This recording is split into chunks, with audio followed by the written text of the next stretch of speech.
Hi everybody, Jackie Woodside here, and this is video number 3 of my vibe series. Your vibe being that energetic pattern of beliefs, emotions, attitudes, and thoughts. Your B.E.A.T, your beat that creates your vibe, that creates your life.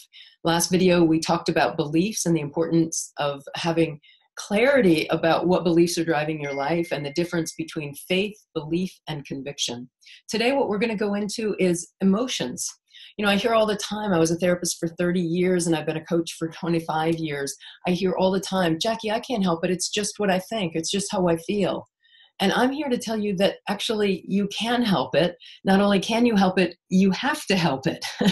That when you are just tossed around by your emotional realm this way and that with no real clarity of where you're going or how you're going to get there in relationships or with goal setting or with your career, then you've got absolutely no power to create the life that you want. And a lot of what gets in the way is this notion of beat, what you believe, how you feel, what your attitudes are, and what your thoughts are. So the whole feeling of, I can't help it, it's just how I feel. It's certainly understandable. I get why you feel that way because our emotional world is so automatic. We feel like something happens and we have an automatic response to it. And in fact, until you learn to interrupt that pattern, that is what's happening. It's a stimulus response pattern. But that's the lowest level of operating in life, stimulus response, stimulus response. Animals can do that. So what we're called to do as human beings, as spiritual beings having a human experience, is to learn that our emotional realm is just one part of our human experience. And in fact, we can learn, we have to learn to identify and experience our emotions without having our emotions be what's driving the ship.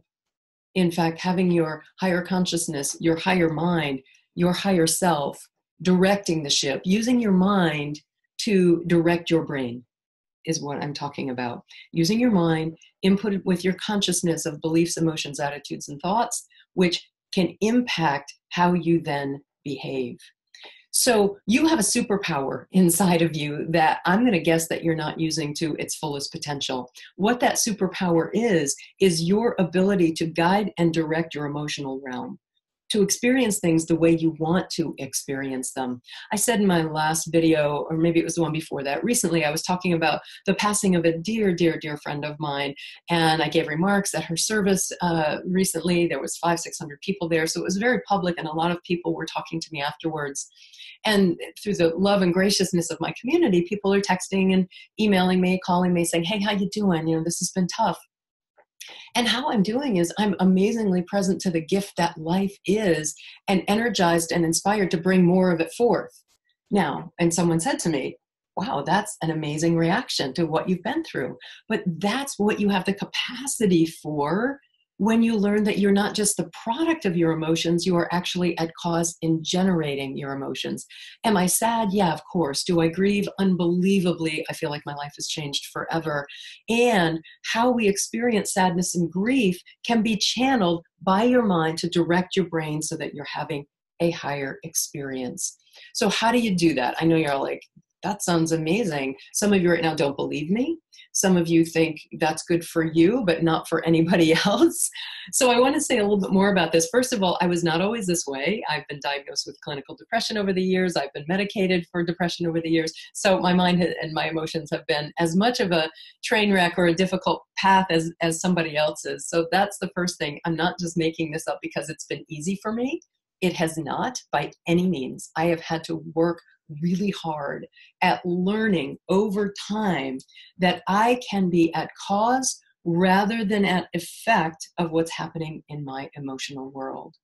And learning that, the more I learned it, the more I practiced it, the easier it became, so that now it's just second nature. It's not something that I'm doing or trying to accomplish.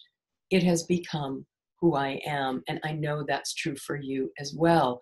So how do you move yourself down that path from maybe living in that response, stimulus response world? Something happens and I have an immediate reaction to it. How do you move from that over to this clearly crafted sense of how I want to experience myself in the world of emotion? The first thing you've got to do is cultivate the belief that what I just said is true. if you don't believe that you can be the master of your if you can't be the master of your emotional realm or your spiritual realm, you will not be. So the first thing is to cultivate the belief, I can be in charge of my emotions rather than my emotions charging me. I was talking about this with one of my coaching clients today, and she said, so what you mean is your ego has to be the servant rather than the master. And I said, that's exactly right. Because at whatever level of thinking you are at, your ego will stand up to meet you at that place of vibratory resonance. It will stand up to prove to you that what you think and feel is true. And as you grow and you see things higher and you have a better perspective, a higher perspective, your ego will serve you at that level. So the goal here is for you to master your inner world of emotion so that your ego, which is designed for your survival and your growth, steps up at higher and higher levels to support you. So first of all, cultivating that belief, I can be the master of my emotional world. Secondly, being masterful at your awareness. So often people feel like, well, that happened and I got triggered and I just lost it. Well, okay, fine. Yes, that can happen. But can you develop yourself through awareness to say, okay, this is happening and I'm having a reaction here. I'm having a reaction to what you just said. I'm having a reaction to this news. And pause just for a moment to determine then how you want to respond. So rather than this reactivity, constant emotional reactivity, you can actually develop the capacity to observe and respond. So number one, develop the belief. Number two, have a high degree of emotional awareness of how you're feeling in response to what's happening to you or around you. Life is never about what's happening. It's about how you receive, interpret, and then respond to what's happening in your world. So that's number one, belief. Number two, awareness. And with that awareness, caveat, is to allow yourself to feel whatever you're feeling. I'm upset, I'm angry, I'm worried. Okay, got it. If you just allow through awareness, I'm having that emotional reaction, rather than getting hooked by it and having to go down some tunnel with it, it will pass. Emotions serve to guide you and support you, not to take you down tunnels that you don't want to go. So that's awareness. Second thing that you can do is ask yourself this question: what's my goal here? Somebody said something that made me angry. Is my goal to put them down, to one-up them, to win the fight? Or is my goal to develop a sense of understanding of their experience of me, or of what they're believing that had them say that? Or is my goal to create a better collaboration and sense of love and connection with that person? What's my goal here? When your goal is, I'm going to put them in their place, you're being run by a lower part of your ego. When my goal is, I want to develop harmonious relationships in every area of my life, and you respond from that place, you're going to have a completely different outcome. I promise you. Now, look, that person still may show up being the person that they are, but you will walk away with a sense of integrity, wholeness, and completeness about yourself. Okay? So believe that you can do it. Awareness of it, which includes allowing yourself to have the feeling. And then the third thing that I want you to notice is the question that you ask is, what's my goal here? That's number 3. And number 4 is disempower any negative low consciousness vibe that you have or thought that you have. Yeah, okay, so I'm just going to put them in their place. Well, what's that going to serve? Debunk the habitual low consciousness thinking you have. Well, I'm going to show them. I can't just be walked on like that. Well, what's that going to serve? What will our relationship be like going forward if I one-up them one more time? What has that created in the past? Is that the future you really want to create and live into? These are questions that will disempower your habitual low vibe, low consciousness, protective ways of responding to the world. You can't allow yourself to be vulnerable and connect with other people when you're constantly feeling the need to defend. So it's possible to create yourself as both open-hearted and willing to engage with other people, not being driven by the negative emotions, but being driven by your goals, your essence, and who you truly want to be in life.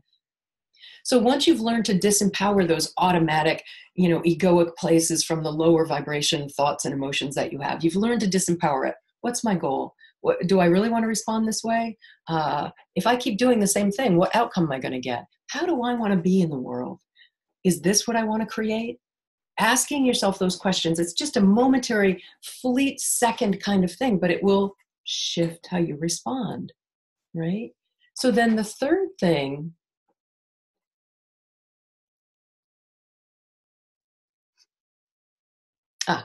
there it is.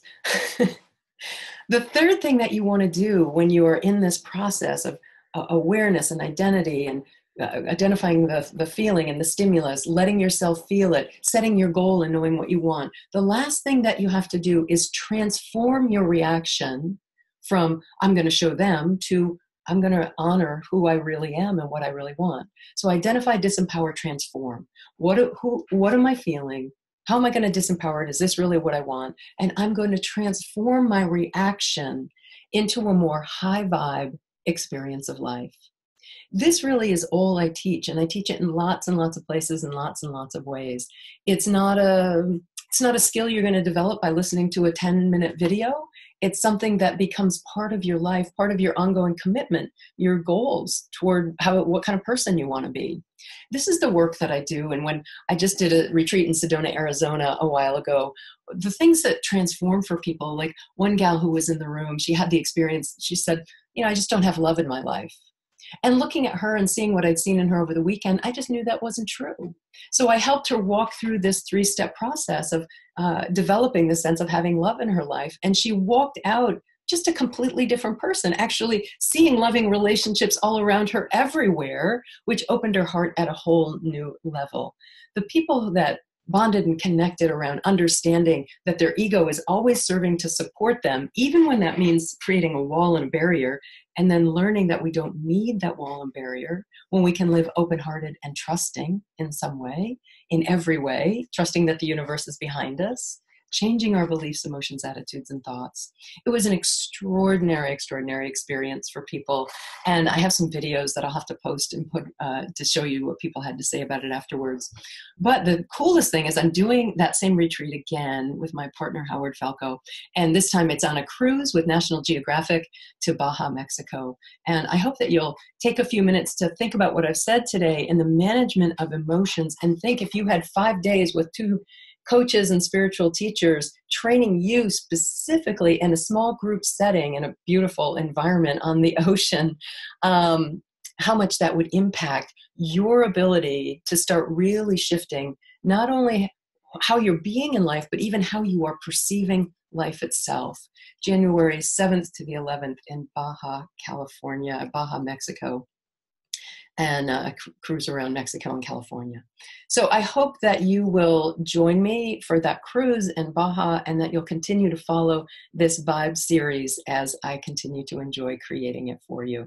Leave your comments, send me an email. I always want to hear from you. Thanks so much.